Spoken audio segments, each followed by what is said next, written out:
All right, you're welcome back from that short time out. We had to take our time to, of course, listen to the presidential speech. Although we could not lock up on time, but then it was more like an abridged version of the presidential speech because the signal did not come in time for we to join from the beginning. But then we hope that you were able to take some takeaway from what Mr. President said. There is a future, there is hope for the future of sports.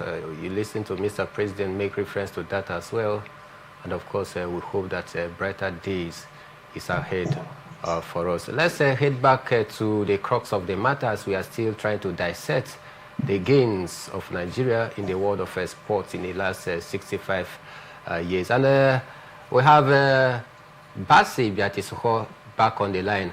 Basi, Mr. President, in the presidential speech, Independence Day speech that he just concluded a few minutes ago, he made reference specifically to the area of sport, and this is what we are talking about this morning.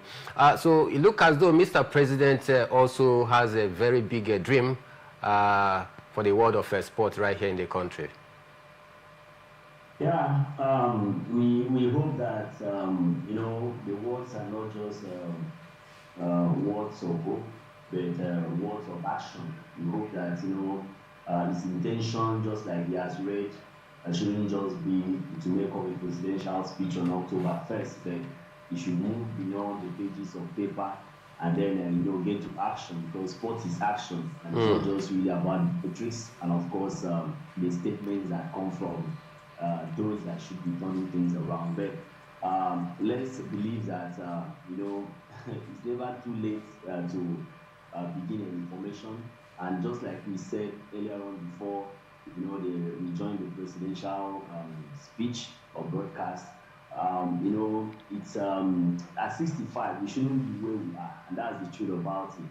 And why we are where we are today is because those saddled with the responsibility of you know, developing and managing our sports sadly failed to do it the way it ought to be done. You know, we talk about in the early days. The early days we even had, you know, the development going in a faster pace than how it is today.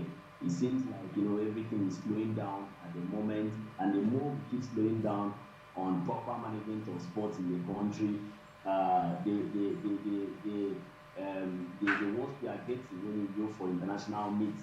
You know, we talk about in the 1970s, we talk about in the 1980s, and it's sad that we have to accept the truth that the glory days of sports in this country are in the past. We can only refer to the 1970s, the 1980s, the early 90s, 1990s of what we achieved in sport. But when you talk about from the year 2000 upward, you agree with me that we can, you know, the few successes we've been struggling, you know, compared to what used to happen in the past when we were regarded as giants of Africa. When we go out for a continental competition, we always expect that Nigeria will come on tops.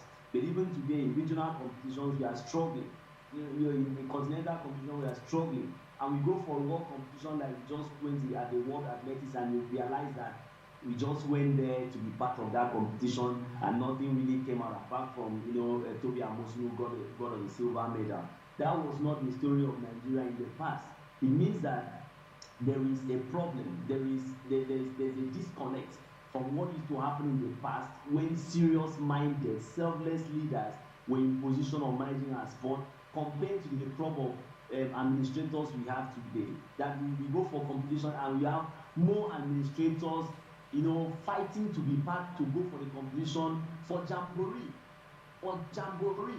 and then they forget to even include the names of athletes who should go and compete for us. And so there's a lot of issues affecting Nigerian sport. And I wish, just like you said, I wish the president will match his words with action. Thank God he has created a National Sports Commission, so it's not like the Ministry of Sports again where all the government bureaucracy was affecting. We hope that with Shehu Diko, they will be able to turn around things, because we need seriously to turn around things in our sport. At 65, we are way below even countries who are younger than us in age. countries who are fewer than us in numbers. How come they are getting these things right? How come they are succeeding? And why are we struggling with the number of the population we have? Why are we struggling with the resources we have? Why are we struggling with the talent we have?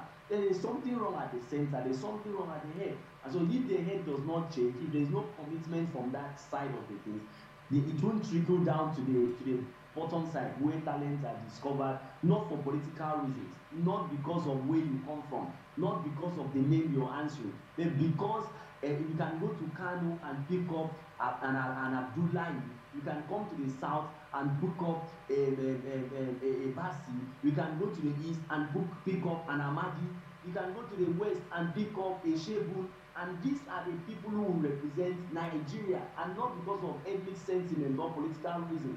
So when we look beyond this, I think we will start getting it right in as public. When we keep on concentrating on biases of ethnicity, biases of culture, religion, and political biases, then we will keep on struggling the way we are struggling in sports. All right. In as much as the country has not really met up your expectations, but you can't also deny the gains and strides that we've made so far. Which area of sport in particular do you think that we've been able to make a success since 65 years down the line? Well, I think by record it's very clear. We have to talk about basketball. Basketball has been, one sport that has really brought us fame when it comes to, especially the continent of Africa. Our girls, the Tigers, have been fantastic. They've done well. Then you also have to look at football, which happens to be the biggest sport as far as Nigeria is concerned. Yeah, we've tried, but I also think that there was room, or there is still room for us to do better than we have achieved so far in football. They're looking at it that up to this moment, how many African continent, how many African AFCON titles have we won? Just about 3, and of course compared to other countries who are fewer than us, who are not even as talented as we are, so we still have a lot to do in these areas. But when you talk about athletics, I think we've not done very well in athletics, and Benny mentioned a few names that have really gone to the global stage and have been able to bring us honors and success. So for me, I won't say there's a particular sport we have done so well in the last 65 years. I'll just say we've just been here and there, just trying to pick up things from everywhere. We've not really had a stronghold that we can say. For instance, let's talk about maybe countries like United States of America. They will always have as many. We can tell you basketball consistently. We have not been consistent in any sport. But when you go to other countries, you see they have maintained a level of consistency. You go to Kenya, they have consistently, been winners in the marathons and long distance races. You talk about Ethiopia. These are countries that have been able to put themselves. Where do we have comparative advantage compared to other countries when we go for continental meet, when we go for world meet? And they've been able to channel their energy into that areas. And so whenever they go for competition, you don't expect Kenya to win in swimming, but you will always expect Kenya to come out tops in long distance races. Now, bring it back home to Nigeria.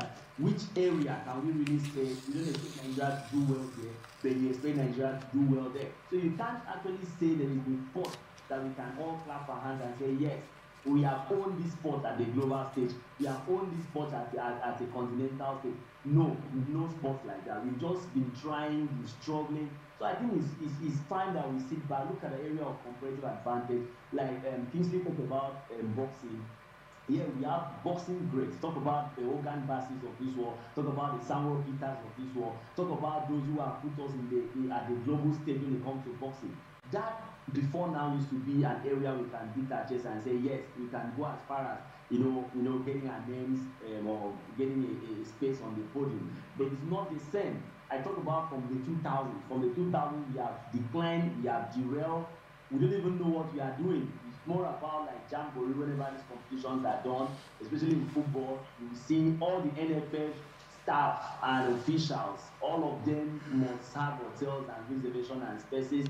And yet, that's not the essence. It's not for all those people to go there. It's for the athletes to be taken care of, because if they are not taken care of, we won't have the results. So to answer your question, I can't really say for me that there is any sport that we have stood out excellently, consistently the last 65 years or even 40 years or even 50 years. We've just been struggling to get medals here and there. And so if we sit back, we can actually redress things and see how we can come out strong in some sports that we know we have advantage as far as our global sports is concerned. All right, my colleague right here have one or two questions for you, Mr. Bassi. All right, Mr. Bassi, you just talked about the fact that you can't really place your hands or to say maybe we've done well in a particular sport at this point in time. So at this point, what do you think we need to do? Should we concentrate on the sports that we know that maybe we have a little bit of strength, just like you mentioned, maybe basketball, summer football, or probably athletics, to say, or we should continue, trying just like the way, we've been trying over the years? Well, I think we have to be intentional. Intentional in the sense that the last World Athletics competition or championship, Nigeria always leave it late to prepare for competitions. You run around, try to bring this athlete in 2 weeks, in 3 weeks, in 1 month, and then you expect to win. When you go to other nations, you listen to the testimonies of successful athletes. Like the other day, we were profiling, the Bogota world record holder. These people will tell you that they started preparing for World Athletics after the last one ended. So like for 2 years, for 3 years, for 4 years in the Olympics, we are having an athlete who is preparing just to run for 9 seconds and using 4 years to prepare to run for 9 seconds.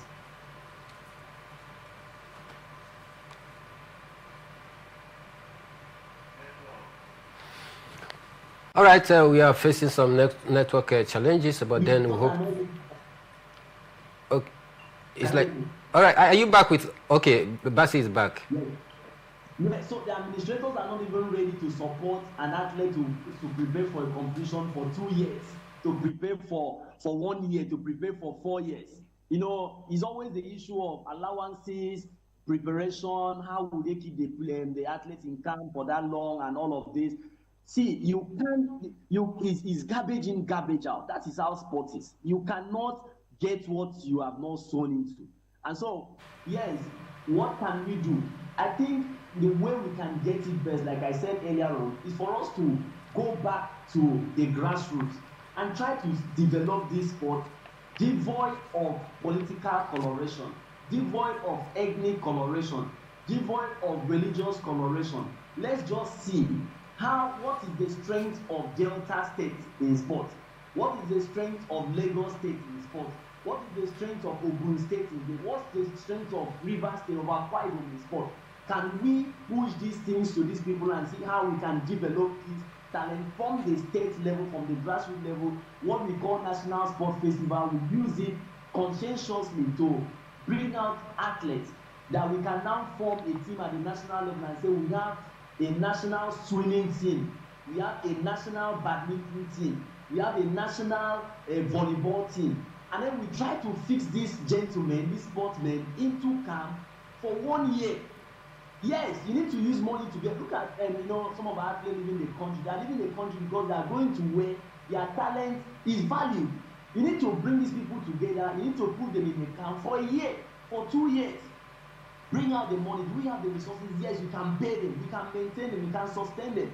Let them train together for 1 year. Swimmers, come and train together for 1 year. Volleyballers, come and train together for 1 year. And then if we do this for 1 year or 2 years, let's go for competition if you do not see the difference. There will be a difference. But our administrators do not want to go through that long route because they feel that long route is going to take the money they should be sharing among themselves. And so they want a situation that 2 weeks to athletics championship, they run around the circle, pick 2, 3, 4 people, assemble together, buy tickets for them, and then those people go out there, and every time we just go to make numbers and not make any significant impact. And so I think the difference between what we are having now and what we used to have in the days past was, yes, the athletes in the yesteryears, early times of Nigeria, were just passionate athletes. The money shouldn't really come in. But today we are talking about money and sports, the 5 and 6. And so if you must succeed in sport, you must invest money. And so our athletes, our administrators do not want to invest that money again. And when you don't invest money, you cannot get results out of sport, because it's the truth. There is no sport right now that people don't want to make money out of it. And so for me, I think that's the area we need to pay attention to. Let the money for the athlete be given to the athlete. Let them be calm let them be put properly in a camp for a long period of time to understand themselves, to understand the basics of their sport. And then when they go to the global stage, they won't be strangers inside their own sport. But they'll be able to know what to do and compete favorably with their opponents from other countries. All right, Basi, in as much as we try to point out some of these challenges bedeviling our sport development, it is also very critical that we point out, you know, a way forward, to chart a course forward. I know you've talked about, you know, the way forward, but then administratively wise, what must be done? What do you think that we should do administratively wise to, of course, get to that El Dorado? We understand so many administrative issues bedeviling the sporting sectors. You talked about religious coloration, man no man of a thing. But beyond that, we still have some good eggs within that can change the narrative, isn't it? Yes, sure. We have some, you know, good guys there who are doing great job. You know, we can't fail to talk about the likes of Daniel Igali. It's a young man who has represented Nigeria as an athlete, you know, and then also came back to manage the sport. And sometimes you say it's good to allow those who were into the sport to come in. I know it's like two-edged sword, because you can also talk about the story of J.J. Okocha, the FA chairman of Delta State, and how he panned out. You can also talk about the story of Tan Nwankwo as the Yimba chairman compared to Felix Anyansi, how it is at the moment. You know, but there are some special sports that you just have to bring in people who were involved to manage, you know, the sport. Talk about weightlifting now. Lawrence Ikwaibo, you know, is the vice president of that federation. This was himself an Olympian who went represented Nigeria in different, you know, categories, and also won laurels for us. And that's why you're seeing us even doing a little bit better in weightlifting. You know, we talk about wrestling, you know, and all of this. And so I think we also have to leave, like I said, politics and interest. Who comes in, who doesn't come in. The truth about it is that we know the gentlemen and ladies who can actually come in and change the face of these things for us. The last, I think it was the Olympic Games, or the last, Commonwealth Games. We had a Nigerian, in Effiong Gobo, he was an Olympian, but in athletics. But he was taken away. It was Saudi Arabia contracted him to come over and be their team manager for that particular competition. These are young people that we have in the country that we don't value what they have. The other countries value what they have. And that's why they even come in, pick our athletes away. In Bahrain, the last time we saw someone running for Bahrain, her name is Gideon. And if you trace Gideon is an Akwa Ibom name. So you have, every time we go for international meet, you'll be seeing Shegun running for Italy, or Babalola running for one country or the other. That's because these people keep on coming, identifying the stars we have. They know their areas of need. And when they know their areas of need, they say, how can we solve them? Oh, we have a certain man in Nigeria. We have a certain man in Ghana. Can we go there and negotiate and bring these people so that we can solve this particular sport needs in our country? And that's what they've been doing it. So for me, I don't feel that the Nigerian sports sector is helpless. I don't feel that the administrators are helpless. They actually know those among the circle that can turn things around. But the issue of interest, the issue of sentiment won't just allow us to, you know, to get the right things on. But I was particularly happy that Shehu Diko was appointed, you know, to be the chairman of the Nigerian Sport Commission. And I really have strong faith in him. I have strong faith in him to turn things around. We are still watching to see what he will do, and I hope that he will be able to get it right. Let's stop the infighting. Look at the issue that happened in the basketball the other day. Two leadership talks, so we've had it in the NFF, we've had it in almost all the associations. People are fighting, and the question is, are you fighting because you're coming to really turn things around, or are you fighting because you want to come and make money? And so these are the problems we have, and if our leaders sit back and be true to themselves, They can redeem the situation both in Nigeria. I really think so. All right, Basi, time is always the constraining factor, and of course we are always constrained because of time when we have you like this, because you have an in-depth knowledge of the game. I want to thank you for finding out time this morning to join us. Subsequently, we'll do well to, of course, bring you on and take you on some of these topical issues. Thank you very much, Michael. Thank you, Kingsley, and happy Independence Day to Atlantic Network Television. All right, thank you very much, and happy Independence Day celebration to you too. All right, Kingsley, before we call it a wrap, just a split of seconds. Victor Osimhen broke a record yesterday by becoming Nigerian highest UEFA Champions League scorer, courtesy of that penalty struck against Liverpool. What do you make of Victor Osimhen and Galatasaray? Impressive. I didn't see that coming at all, against Liverpool. All right. I thought maybe it was going to be a draw game, or maybe Liverpool taking the day. But I was surprised, with the level of, performance, we saw from Galatasaray, of course, last night. A good one. Victor Osimhen converting that penalty, and of course, taking his goal tally to 10 in the UEFA Champions League. Impressive one. What a way to come back, after, staying away from the game. What a way to come back, but in the evening, 6 to 7 p.m., we'll make a return and serve you all the full results in the UEFA Champions League and some games that is set to light up our television screen tonight as well in the UEFA Champions League. But I did a show this morning alongside Kingsley Emmanuel and Basi Ibiati Soho, who joined us via the Zoom. My name is Emmanuel Michael, the Prime Minister of the Airways, and we are saying have a wonderful Independence Day celebration.